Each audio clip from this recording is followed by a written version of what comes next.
जय श्री कृष्णा दोस्तों। श्री कृष्ण जी के मुकुट पर मोर का पंख का सुशोभित है। किसी ने कहा कि भगवान मोर पंख क्यों लगाते हैं, क्योंकि मोर और मोरनी के बीच वासना नहीं है। कहते हैं मोर जब नाचता है तो उसकी आंखों से आंसू निकलते हैं। उन्हीं आंसू को पीकर मोरनी गर्भ धारण करती है। और भगवान कहते हैं कि जो निर्विकार है, उनके जिनके अंदर कोई वासना नहीं है, ऐसों को मैं अपने मस्तिष्क पर धारण करता हूँ। सो मोर पंख मस्तिष्क पर धारण किया है। कारण दूसरा, राधा रानी की कृष्णा से पहली बार भेंट मोर ने ही करवाई थी। एक मोर था, कृष्णा के आंगन में रोज कहता था कृष्णा कृष्णा कृष्णा। उसे कृष्णा का दर्शन नहीं हुआ तो मोर रोने लगा। दोस्तों, नारद जी बोले, क्यों रो रहे हो? मोर ने कहा, मुझे कृष्णा का दर्शन नहीं हो रहा है। तो नारद जी ने कहा, तू राधे राधे जपेगा तो कृष्णा नहीं मिलेगा।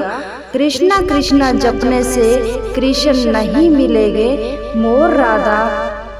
मोर जपा राधे राधे तो जैसे ही राधे राधे जपा तो भगवान बाहर से आए। कौन मेरी प्रियतमा का नाम ले रहा है? मोर नाचने लगा, वाह रे प्रभु, वर्षों से तुम्हारा नाम जप रहा था तो एक झलक भी नहीं दिखाई दी, और आज पहली बार जब राधा जी का नाम लिया तो दर्शन हो गए।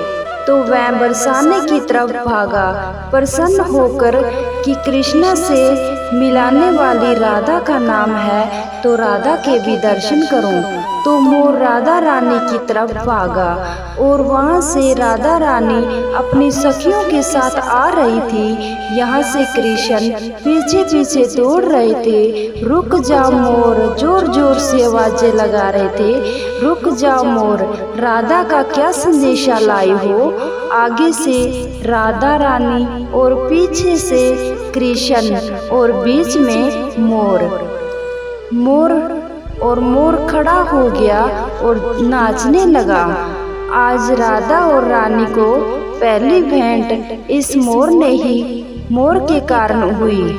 राधा ने कृष्ण को देखा और कृष्ण ने राधा को देखा। दोनों देखे एक दूसरे को आनंदित हुए। राधा रानी ने सोचा, मैं कृष्ण को क्या दूं? तो मोर पंख ही उठाकर दे दिया। श्याम सुंदर ने सोचा कि राधा रानी का प्यार से दिया हुआ ये पहला तोहफा है, इसे कहाँ से सजाऊं? तो श्याम सुंदर ने उसे माथे पर सजा दिया। तो तीसरा कारण, पंख को पक्ष कहते हैं। भगवान पक्षधर है। जैसे माता सदा अपने बच्चों का पक्ष लेती है, उसी प्रकार भगवान सदा अपने भक्तों का पक्ष लेते हैं। इसलिए भगवान को पक्षधर भी कहते हैं।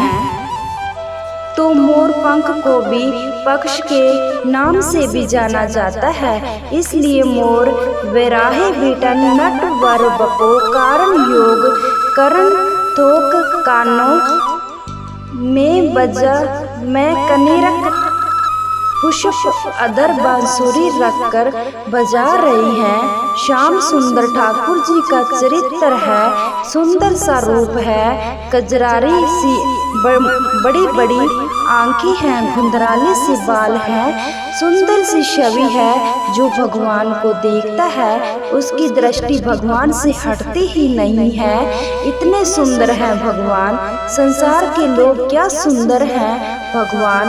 इसलिए भगवान को देखा करो, उनकी सुंदरता को देखा करो, उनकी वैराग्य को देखा करो, उनके रूप माधुरी का दर्शन किया करो। और श्री कृष्ण जी कहते हैं, प्यार सबको आजमाता है। 16,108 रानियों से मिलने वाला कृष्ण भी एक राधा को तरस रहा है। प्रेम विधाता की सबसे सुंदर कृति है, परंतु हर कृति को संभालना पड़ता है। सच्चाई की राहें अकेली हो जाती है, लेकिन उनका अंत हमेशा प्रकाश से होता है। लोग कहते हैं तुम्हें बदलना चाहेंगे, झुकाना चाहेंगे, पर तुम अपने सत्य पर अड़िग रहो, क्योंकि जो खुद से सच्चा है वही मुझसे जुड़ा है। तो हमारे